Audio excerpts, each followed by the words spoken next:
Hello, it's Mr. Mehi here. So you've just recently graduated from high school in the past few years and you're not quite sure what to do about saving money or just the world of finance in general.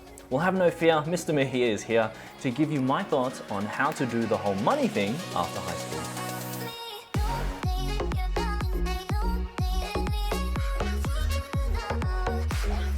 Now, before I go into the whole money thing, if you could please hit the like and subscribe button if you haven't already done so, that would be absolutely awesome.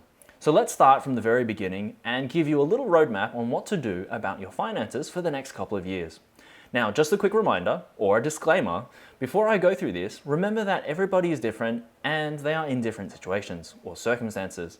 This is just to give you an idea or a suggestion on what the average graduate can do to accelerate their finances with the least possible risk. So to get started, let's pretend I'm 18 years old, I've just graduated, and I'll be doing tertiary education like university or TAFE in the next couple of months. In addition to this, I don't have a job, and I've never had one. And so my resume pretty much has nothing but my name and the fact that I finished high school. Financially, what do I do now? Well, the first thing you will need to do is to get a job. If there is one thing that an employer looks for, it is experience. They generally value this above anything else, even a degree. But since you don't have any experience working, then you're really in a tough position. If this sounds like you, then you're actually not in a good position to negotiate where you want to work, how much you get paid, and what you're going to do. So in all honesty, you should just apply for any decent job that is willing to pay you the money and that you can be able to put that on your resume. If you do have experience, then you're in a better position to apply for jobs that you're more interested in. Just keep in mind that the average person can take up to 6 months before they are able to land a job.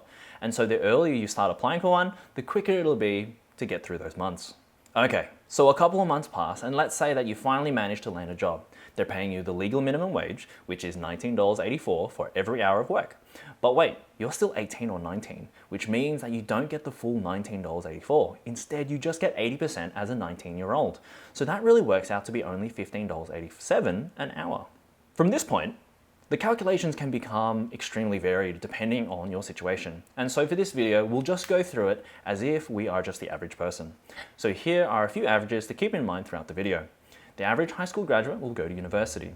The average university course is around 4 years. The average university student will work a 5-hour shift, 3 shifts a week, which works out to be 15 hours a week. Now, if we go at the minimum wage, that works out to be around $240 a week. The average person saves around 10% of their income. Once someone graduates, the average graduate makes around a full-time income of $60,000 a year, which works out to be $30 an hour, or in other words, $1,140 a week. But this income will grow by an average of 4% every year. The average person in their 20s will still be living at home with their parents, and the average person gets married at the age of 31. Over the last 25 years, house prices in Australia has grown by 6.8% every year, and over the last 25 years, the Australian stock market has grown by 4.9% every year, with an average of 4.1% in dividends. Now, with that done, let's go through the scenario for the average person graduating from high school all the way up to the random age of 30. So if the average graduate makes $240 a week, that works out to be around $12,000 to $13,000 a year. Not bad. If they save the average amount of 10%, then that means that they'll save around $1.2 to $1.3 thousand a year. Thus, over the average of 4 years at university, they'll save around $4,000 to $6,000. Not bad. So now let's say you graduate and you're finally making a full-time income of an average of $60,000. Let's pretend you're still saving the 10% of your income, which is $6,000 a year. Wow, so what took you 4 years to save at university, you can effectively save the same amount in your first year of full-time work. Anyways, with an average of 4% of salary increase every year, if we continue this 10% savings trend up until the age of 30, we get a total of $78,000 saved up. Not bad. It looks like a lot, but when you think about it and you really consider how much it costs to buy a house, how much it costs to go on a holiday, $78,000 saved up from the age of 19 all the way up to 30 is actually not that much. So what are my main suggestions when it comes to increasing this amount? Well, the first would be to try and save 50% of your income for as long as you can. There will come a time in your life that saving 50% of your income is just no longer manageable simply because you have more financial demands as you get older. But until then, do your best in trying to save 50% of your income.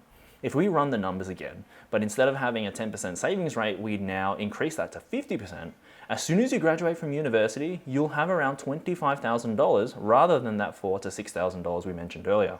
But then, if you continue this savings rate throughout all of your 20s, by the time you reach 30 years old, you would have saved around $300,000. Well, that's a lot better than $78,000.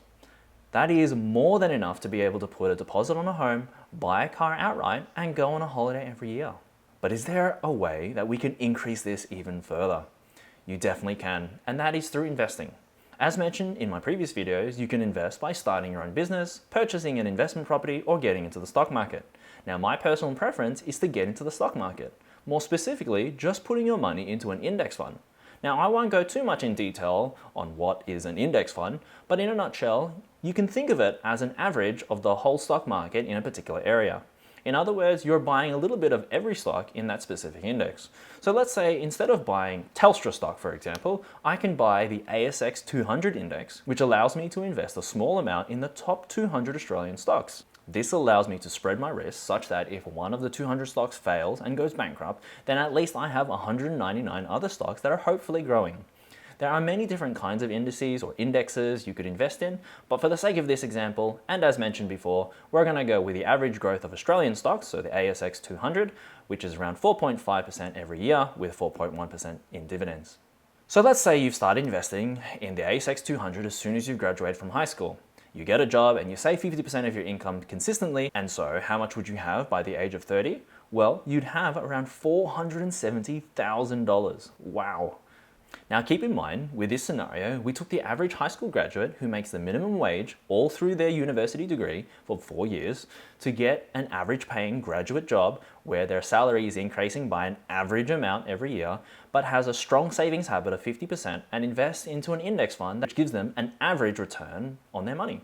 As a result, they are now just under $500,000 saved up. Obviously, if you can get a higher paying job and get a pay rise that is higher than average, then you'll easily exceed this $500,000 mark. But if you think you're pretty average, just like me and everyone else, then the key to doing the money thing right is to make sure that you have a strong savings habit and you invest your money as soon as you can. Hopefully you found that helpful, and if you did, please give it a like. If you have any questions that you want me to clarify or make a video about, type it into the comments below and I will make sure I respond to you as soon as possible. If you haven't subscribed, please do so, and I'll catch you in the next video.